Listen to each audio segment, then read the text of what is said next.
Hello छात्र छात्राओं, जय हिंद। आपका प्रकाश एग्जाम में आप सभी छात्रों का हार्दिक स्वागत है। और ये छात्रों यूपी लेखपाल स्पेशल सीरीज है, तो इस सीरीज को देखना बिल्कुल ही मिस ना करें। उत्तर प्रदेश स्टैटिक जीके और इस क्लास में जानेंगे हम उत्तर प्रदेश के प्रमुख पर्यटन स्थल। और इस क्लास में बने रहिए, हम घूमेंगे उत्तर प्रदेश में। हमने यात्रा नहीं की है, लेकिन हम देखेंगे कौन कौन सी चीज़ कहाँ कहाँ सबसे ज़्यादा फेमस है। और ये छात्रों पार्ट 1 है, तो इस क्लास को देखना बिल्कुल ही मिस ना करें। और हमारे लेखपाल में हमारे पर्यटन से संबंधित सवाल आता है और ये हमारी परीक्षा की दृष्टि से बहुत ही महत्वपूर्ण हो जाता है। हमारी क्लास सुबह शाम को 8 बजे आती है, तो क्लास को देखना बिल्कुल ही मिस ना करें। तो सबसे पहले आता है हमारे विश्व के 7 अजूबाओं में से एक हमारा प्यारा ताजमहल। ताजमहल ताजमहल कहाँ पर स्थित है? तो हमारे आगरा में स्थित है और एक क्या है, प्रसिद्ध स्मारक है। इसे मुगल सम्राट शाहजहां ने अपनी पत्नी मुमताज महल की याद में बनवाया था। मुमताज महल की मृत्यु 1631 में हुई थी। अपने 14वें बच्चे को जन्म देते समय मध्य प्रदेश के बैरकपुर में हुई थी। ताजमहल का निर्माण उनकी पत्नी की मृत्यु होने के बाद में 1 साल बाद क्या करवा दिया था, ताजमहल का निर्माण शुरू करवा दिया था। और ये लगभग 1653 ईस्वी में पूरा हुआ था। लगभग 20 साल लग गए इस कार्यों को पूरा होने में। और इसके निर्माण में लगभग 20,000 कारीगरों ने क्या किया था, काम किया था। और सबसे महत्वपूर्ण हो जाता है हमारा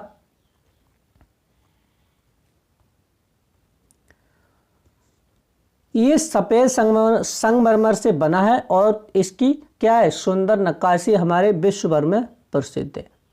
ये मुगल, फारसी और भारतीय वास्तुकला का क्या है, मिश्रण है। 1983 में इसे यूनेस्को की विश्व धरोहर स्थल में घोषित किया गया था। और ताजमहल को प्रेम का प्रतीक कहा जाता है। तो ये हमारे ताजमहल से संबंधित कुछ मुख्य पॉइंट है।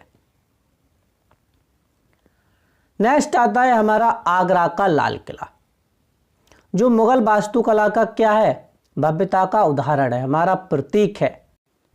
आगरा का किला 3,80,000 वर्ग मीटर मतलब 94 एकड़ में फैला हुआ है। हमारे आगरा का ताजमहल, जिसका निर्माण लाल बलुआ पत्थर से हुआ था, इसीलिए इसे क्या कहा जाता है, लाल किला कहा जाता है। फिर हम सैर करते हैं बुलंद दरवाजा की। ये कहाँ पर स्थित है? तो ये आगरा में स्थित है और जैसे आगरा का बुलंद दरवाजा कहा जाता है। और सबसे महत्वपूर्ण बात ये हो जाती है, ये बुलंद दरवाजा भारत का सबसे ऊंचा ऐतिहासिक प्रवेश द्वार है। लगभग 54 मीटर है या 176 फीट ऊंचा है। इसका निर्माण मुगल बादशाह अकबर ने करवाया था 1575 और गुजरात विजय के बाद करवाया था। ये हमारे आगरा के फतेहपुर सीकरी में स्थित है, उत्तर प्रदेश में। आगरा से लगभग 40 किलोमीटर दूर है। और इसमें जो पत्थर लगा है वो लाल बलुआ पत्थर और संगमरमर भी पत्थर लगा हुआ है। इसको पहुंचने के लिए क्या है, ऊपर सीढ़ियाँ हैं। और सबसे महत्वपूर्ण हो जाती है हमारा, इसमें सुंदर नक्काशी है और कुरान की आयतें लिखी हुई हैं हमारे बुलंद दरवाजे में। ये हमारा महत्वपूर्ण फैक्ट हो जाता है। अब मेरे प्यारे छात्रों, घूमते हैं पंचमहल में। पंचमहल में घूमेंगे तो हमें ठंडी ठंडी हवा महसूस होती है। और राजा महाराजाओं हवा के लिए ही किसका निर्माण करवाया था, पंचमहल का निर्माण करवाया था। और ये जो इसकी पहली मंजिल है वो दूसरी मंजिल से क्या है, छोटी है। और लगभग इसमें 176 लगभग कितने पिलर हैं। और इसका निर्माण लाल बलुआ पत्थर से बना हुआ है। और 5 मंजिल होने के कारण इसे पंचमहल कहा जाता है। पंचमहल का निर्माण हमारे मुगल सम्राट अकबर ने करवाया था, 16वीं ईस्वी में करवाया था। अब घूमते हैं हम जामा मस्जिद में। ये हमारी फतेहपुर सीकरी में स्थित है। और जामा मस्जिद हमारा सबसे बड़ा, फतेहपुर सीकरी का सबसे बड़ा और प्रमुख मस्जिद है। इसका निर्माण अकबर ने करवाया था, 1571-72 के बीच करवाया था। और ये मुगल स्थापित कला का शानदार उदाहरण है और फतेहपुर सीकरी के धार्मिक तथा सांस्कृतिक महत्व को दर्शाता है। मस्जिद का प्रवेश द्वार विशाल और भव्य है, जिस पर सुंदर नक्काशी और कलात्मक क्या है, डिजाइन देखने को मिलती है। ये मस्जिद एक ऊंचे चबूतरे पर बनी है और इसके सामने बड़ा सा आंगन है और संगमरमर की जाली की दीवार है। मस्जिद के अंदर 3 बड़े गुंबद हैं, चारों कोनों पर छोटी छतरियां बनी हुई हैं। मंदिर के भीतरों की दीवार पर, ये सबसे महत्वपूर्ण हो जाता है, कुरान की आयतें सुंदर कुपिक किस भाषा किस लिपि में लिखी हुई हैं, तो कुपिक लिपि में लिखी गई हैं। ये बुलंद दरवाजा के पास स्थित है जो अपने आप में ऐतिहासिक धरोहर है। यहाँ जुमा की नमाज और बड़े धार्मिक आयोजन का विशेष महत्व है।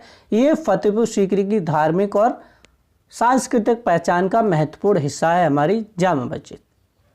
मेरे प्यारे छात्रों, घूमते हैं हम सलीम चिश्ती की दरगाह। ये हमारे फतेहपुर सीकरी जामा मस्जिद के पास स्थित है और यहीं पर अकबर ने पुत्र प्राप्ति की मन्नत मांगी थी और जब पुत्र प्राप्ति हो गई तो इन्होंने सलीम चिश्ती की दरगाह का निर्माण करवाया था। 16वीं शताब्दी में करवाया था। और किसकी पुत्र की प्राप्ति हुई थी, तो सलीम की हुई थी, जहांगीर की हुई थी मन्नत पूरी होने के बाद में। और यहाँ पर आज भी क्या फैक्ट है कि यहाँ पर धागा बांधकर जो महिलाएं हैं, पुरुष हैं, वो यहाँ पर मन्नत मांगते हैं। और ये क्या है, सभी धर्मों का आस्था का केंद्र है हमारा फतेहपुर सीकरी में स्थित सलीम चिश्ती की दरगाह। फिर हम घूमते हैं जोधाबाई महल या जोधाबाई किचन के रूप में भी जाना जाता है और मुगल स्थापित का ये अनोखा उदाहरण है। ये हमारे फतेहपुर सीकरी में स्थित है और इसका निर्माण अकबर ने करवाया था। फिर घूमने चलते हैं आगरा और आगरा में देखते हैं, हमने ताजमहल देखा। ताजमहल के बाद देखते हैं हम पेठा। हम भूल गए कि पेठा भी बहुत फेमस है और यहाँ पर विभिन्न प्रकार की वैरायटी मिलती हैं। और सबसे महत्वपूर्ण बात ये हो जाती है कि शुद्ध पेठा माना जाता है यहाँ का, और हमारे आगरा का पेठा विश्व प्रसिद्ध है। आगरा से चलते हैं मथुरा और मथुरा के पास है हमारा विश्व प्रमुख मंदिर, हमारा प्रेम मंदिर, जो हमारे प्रेम का प्रतीक है। और यहाँ पर घूमने में ऐसा लगता है कि पता नहीं हम कहाँ आ गए, एकदम मन को शांति आ जाती है। ये हमारा प्रेम मंदिर है और वृंदावन में स्थित है। प्रेम मंदिर घूम के चलते हैं हम श्री कृष्ण जन्मभूमि। ये हमारे मथुरा के वृंदावन में स्थित है, लगभग 2 किलोमीटर पास में स्थित है श्री कृष्ण जन्मभूमि। और घूमते हैं आगे और बढ़ते हैं, फिर आ जाते हैं हम प्यारे छात्रों कुसुम सरोवर।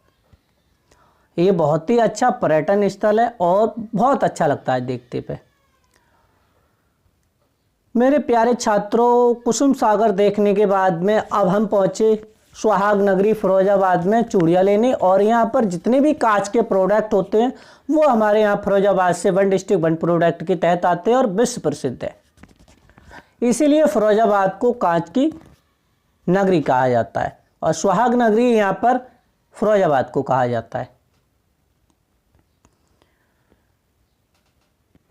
सुहाग नगरी घूमने के बाद में हम चूड़ियाँ लेने के बाद में फिर पहुंचे बाहुबली मंदिर। ये हमारे फिरोजाबाद में स्थित है और प्रसिद्ध जैन मंदिर है। और ये सबसे महत्वपूर्ण फैक्ट ये है, ये भव्यता का अद्भुत नज़ारा है हमारा बाहुबली जैन मंदिर।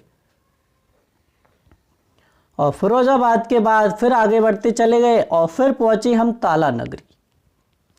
ताला नगरी सबसे महत्वपूर्ण फैक्ट ये हो जाता है कि जो भगवान श्री राम का जो मंदिर बना है, जो ताला लगा है, वो 400 किलो का ताला हमारे अलीगढ़ से बनकर गया है।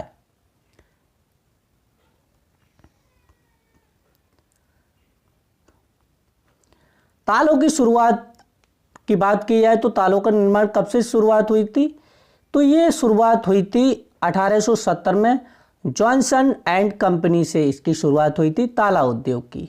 और जो वर्तमान में 75% तालों का निर्माण हमारे अलीगढ़ में होता है और लगभग 5000 ताला बनाने की इकाइयाँ हमारे अलीगढ़ में स्थित है और लाखों लोग कार्य करते हैं। 30 ग्राम के छोटे ताले से लेकर 400 किलो तक के ताले का विशालकाय निर्माण हमारे अलीगढ़ में किया जाता है।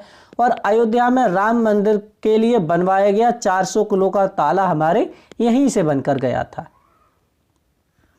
और यहाँ के जो ताले हैं वो हमारे जो प्यारे छात्रों देश विदेश में निर्यात होता है, मतलब देश विदेश में जाते हैं हमारे। अलीगढ़ में ताला देखने के बाद में हम पहुंचे अलीगढ़ मुस्लिम यूनिवर्सिटी। ये हमारे उत्तर प्रदेश की शान है, अलीगढ़ मुस्लिम यूनिवर्सिटी। इसका निर्माण 1875 में सईद अहमद खान ने कराया था और 1920 में इसे विश्वविद्यालय घोषित कर दिया गया था। और जो इसका कैंपस है वो लगभग 1155 एकड़ में स्थित है और इसमें 13 से प्लस फैकल्टी मेंबर है और 100 से प्लस इसमें विभाग है। BTech, MBBS, BA, MBA, LLB, PhD इसमें प्रमुख कोर्स है और इसके लिए कैट की परीक्षा पास करनी होती है, तब इसमें हमारे एडमिशन मिलता है हमारे अलीगढ़ मुस्लिम यूनिवर्सिटी में। अलीगढ़ मुस्लिम यूनिवर्सिटी घूमने के बाद में हम पहुंचे गौतम बुद्ध नगर और यहीं पर स्थित है हमारे एशिया का सबसे बड़ा, भारत का सबसे बड़ा हवाई अड्डा जेवर एयरपोर्ट, जो क्या हो चुका है, अब स्टार्ट हो चुका है। जेवर एयरपोर्ट को ही नोएडा इंटरनेशनल एयरपोर्ट के नाम से ही जाना जाता है और इसका उद्घाटन 28 मार्च सन 2026 में हो चुका है।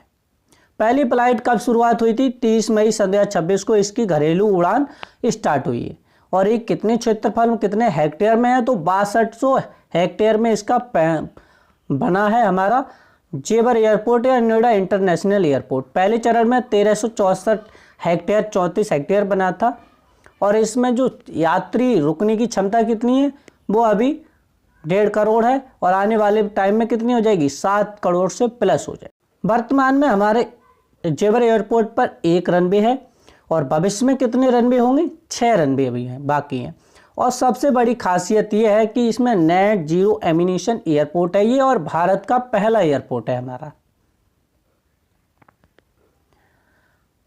जे एयरपोर्ट घूमने के बाद में हम पहुंचे बुद्धा इंटरनेशनल सर्किट और ये भारत का स्पीड ट्रैक है और ये अत्याधुनिक सुविधाओं से लैस है। ये हमारा गौतम बुद्ध नगर में स्थित है और सन 2026 में मोटो जीपी की क्या हो चुकी है? वापसी हो चुकी है।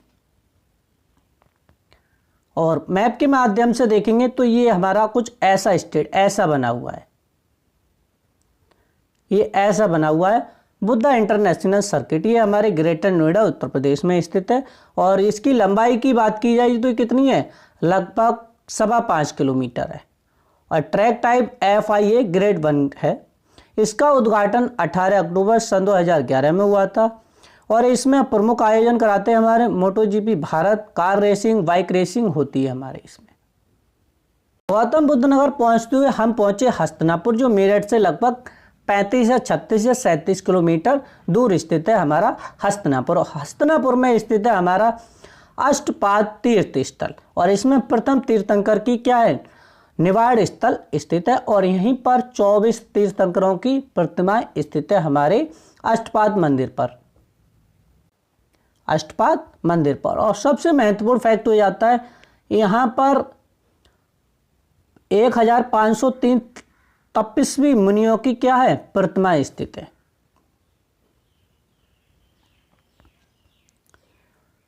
मेरठ से निकले तो ठंडी गर्मी में पहुंचे, गर्मी में भैया पहुंचे हरिया जी की लस्सी वालों की दुकान पे, जो हमारी क्या है? मेरठ की शान है, हरिया जी लस्सी वाले। मेरठ की लस्सी पीने के बाद में हम चले पहुंचे मुजफ्फरनगर में वाहिलनाथ जैन मंदिर में। ये हमारे क्या है? शांति का प्रतीक है और यहाँ पर बहुत ही अच्छा लगता है हमारे वाहिलनाथ जैन मंदिर में। वाहिलनाथ जैन मंदिर से चले और हम पहुंचे सीधा, मुजफ्फरनगर से निकले, पहुंचे, ट्रेन पकड़ी, पहुंच गए हम मुरादाबाद। और मुरादाबाद हमारा प्रसिद्ध है, भारत का पीतल का शहर कहा जाता है, पीतल नगरी के नाम से जाना जाता है और वन डिस्ट्रिक्ट वन प्रोडक्ट के तहत यहाँ के बर्तनों को चुना गया है। GI टैग भी पीतल के बर्तनों को मिल चुका है। पीतल के बर्तन खरीदने के बाद में हम पहुंचे मेरे प्यारे छात्रों बरेली को। तो बरेली पहुंचे तो बरेली पे स्थित है हमारा, पास में पड़ता है रामगंगा। यहाँ पर नदी है रामगंगा, जो यहाँ का गुड़ है या जो यहाँ की बर्फी है, आपने सुना, मूवी नहीं देखी है बरेली की बर्फी, वो हमारे क्या है? पूरे भारत में प्रसिद्ध है।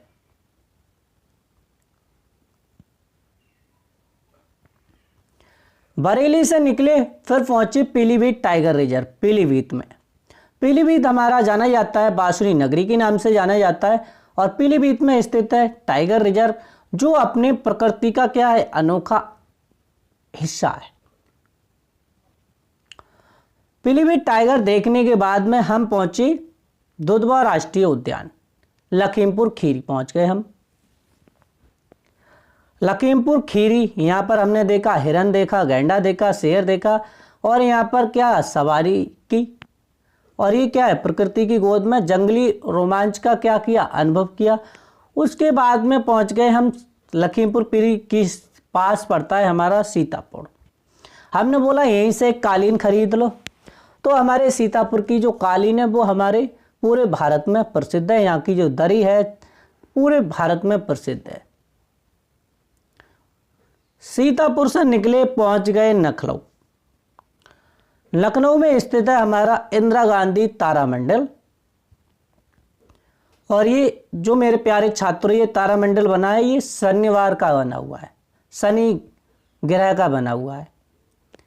देख लो अगर किसी के उसमें कुंडली में शनि का दोष है तो ये है हमारा शनि ग्रह।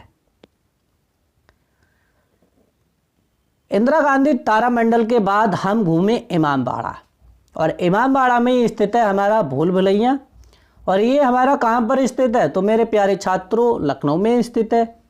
और ये किसने बनवाया था, तो नवाब आसिफ उद्दौला ने बनवाया था। ये अवध की क्या था, शान था उस समय। यहाँ पर मेरे प्यारे छात्रों गदर मूवी की क्या हुई थी, शूटिंग हुई थी। यहीं पर गदर मूवी की शूटिंग हुई थी। बड़ा इमामबाड़ा के बाद में हम पहुंचे, हमने सोचा और घूमूं, पहुंच गए आसपी मस्जिद। ये भी नवाबी दौर की शानदार क्या थी, पहचान थी। और यहीं पर क्या हुई है मेरे प्यारे छात्रों, गदर मूवी की शूटिंग हुई है आसपी मस्जिद में, जिसमें बोलता है कि दारा सिंह के इस्लाम कबूल है, कबूल है, कबूल है, तो बोलते हैं कबूल है। यहीं पर शूटिंग हुई थी, यही वो मस्जिद है।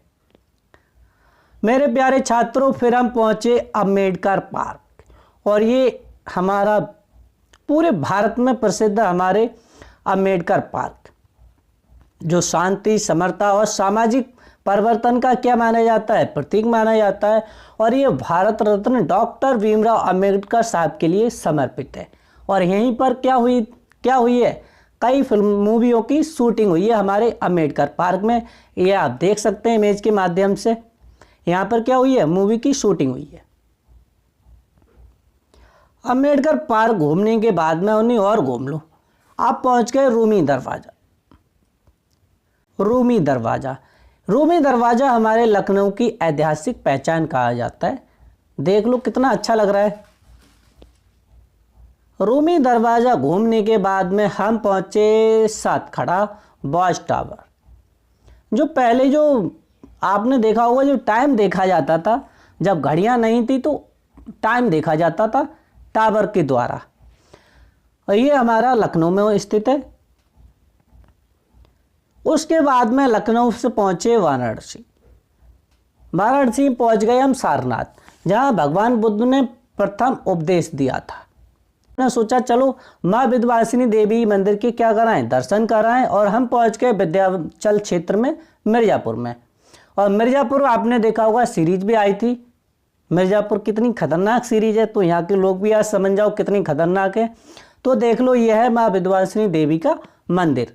जैसे हम वहाँ पूर्णागिरी जाते हैं, वैसे ही यहाँ विंध्यवासिनी देवी मंदिर के लिए हमारे श्रद्धालु आते हैं। उसके बाद हमने सोचा और चल रहे हैं, फिर पहुँच गए सोनभद्र, और सोनभद्र में स्थित है यहीं पर रेहंद बांध। रेहंद बांध भी देखा। उसके बाद में देखा हमने गोविंद पंत वल्लभ पंत सागर बांध भी देखा हमने। ये हमारे रेहंद बांध पर स्थित है, और ये हमारे सोनभद्र में स्थित है उत्तर प्रदेश में। और उत्तर प्रदेश का एकमात्र जिला है जिसकी सीमा 4 राज्यों से लगती है, वो है हमारा प्यारा सोनभद्र। और ऊर्जा का केंद्र भी किसे कहा जाता है, तो सोनभद्र को कहा जाता है। रेहनबांध घूमने के बाद में हम पहुंचे मेरे प्यारे छात्रों विजयगढ़ का किला, जो चंद्रकला की प्रेम कहानी के लिए जाना जाता है। हमारे विजयगढ़ का किला ये भी हमारा वहीं पर स्थित है। हमने सोचा चलो विजयगढ़ का किला और देख लें। तो ये चंद्रकांता एक उपन्यास है, उसमें इनकी प्रेम कहानी का वर्णन किया गया है और बहुत ही अच्छा लगता है, आप देख लें।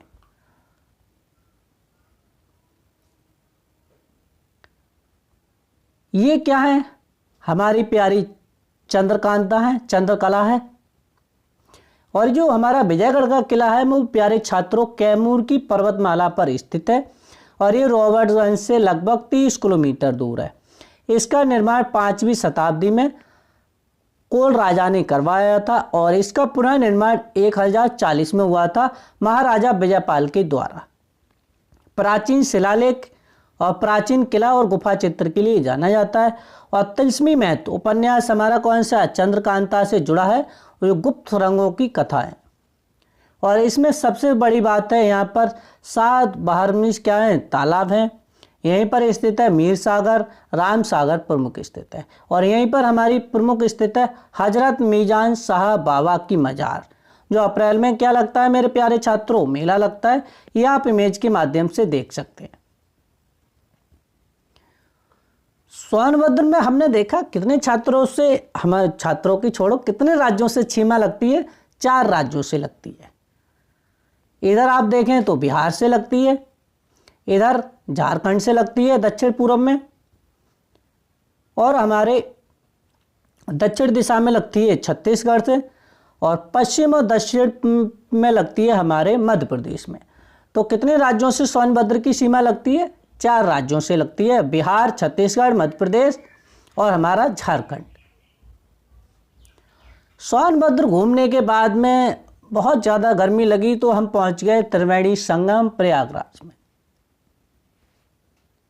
संगम, यहाँ पर 12 साल बाद क्या लगता है? कुंभ का मेला लगता है। यह है त्रिवेणी संगम। ये अपनी भव्यता के लिए जाना जाता है। यहीं पर गंगा, यमुना और आदर्श सरस्वती का क्या है? संगम है हमारा।